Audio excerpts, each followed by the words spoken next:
Hello guys, magandang hapon. Labas tayo ngayon para sa tendering duty. Narito kami ngayon sa Cayman Island. Katabi namin ang celebrity. Yan guys, oh. Celebrity. Medyo malayo-layo yung island dito. Mga around 10 minutes bago ka makarating sa island. Ang tendering guys ay kailangan ng bangka na magdadala ng pasero papuntang island. At saka pagbalik dito sa barko, sakay sila ng tender boat. Yung ginagamit naming tender boat dito,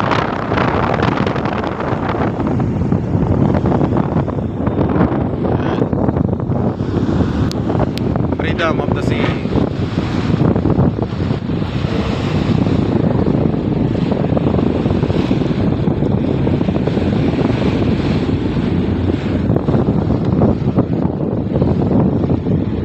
Maganda panahon, medyo makulimlim guys.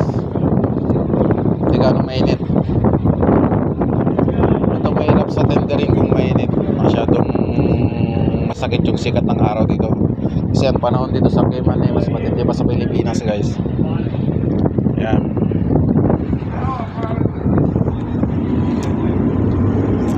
Sa mga nagnanais na mag-apply na security dito sa barko guys, apply lang kayo dito sa Royal Caribbean.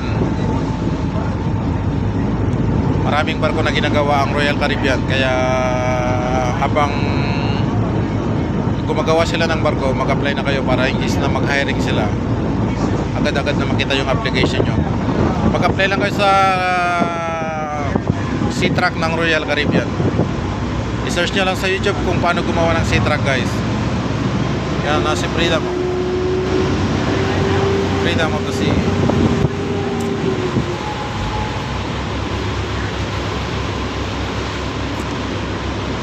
Yan o.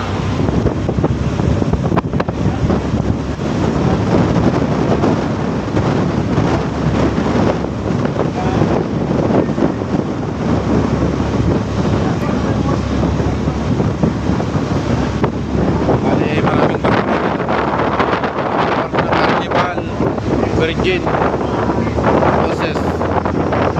Nasa paligid sila. Kakatabi lang. Freedom nandyan. Nandun yung celebrity. Nandyan naman yung Carnival. Yung Carnival Sunrise sa Saginaw. Virgin. Yan.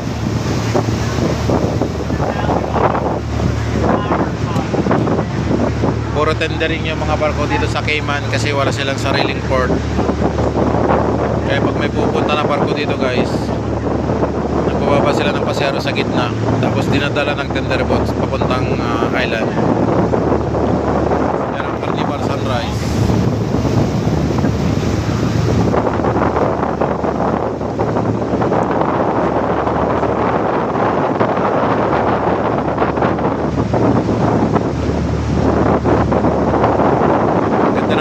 Makulimlim, hindi mainit. Ayan yung tender boat na naman nakukuha ng pasero. Yan yung mga tender boat dito.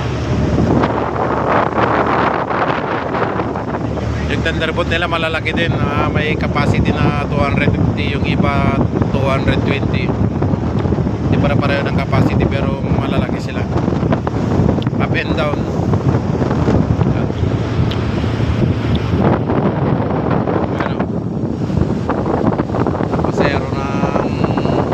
Celebrity yan.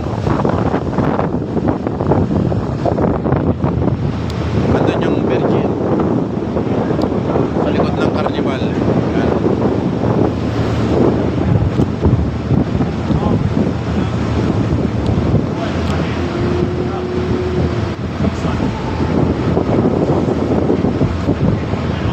Ganda ng yan na, mainit na. Nawala na yung ulap. Malinaw ng tubig nila dito. Ang linaw ng tubig nila, kulay asul. Kitang kita mo yung mga isda na lumalangoy. Sige Sige guys, salamat sa panonood ng aking vlog dito sa Cayman. Pangalawang beses ko lang pupunta dito sa Cayman Island. Ito pala ay British colony, itong Cayman Island guys. Marami rin Pilipino nagtatrabaho dito. Nung nakaraang pumunta ako dito, marami pang mga nakakwento ng mga Pilipino na nagtatrabaho dito guys. Sige guys, salamat. Salamat sa panonood ng aking vlog. Kung meron lang kayong katanungan sa pag-apply dito, mag-message lang guys sa akin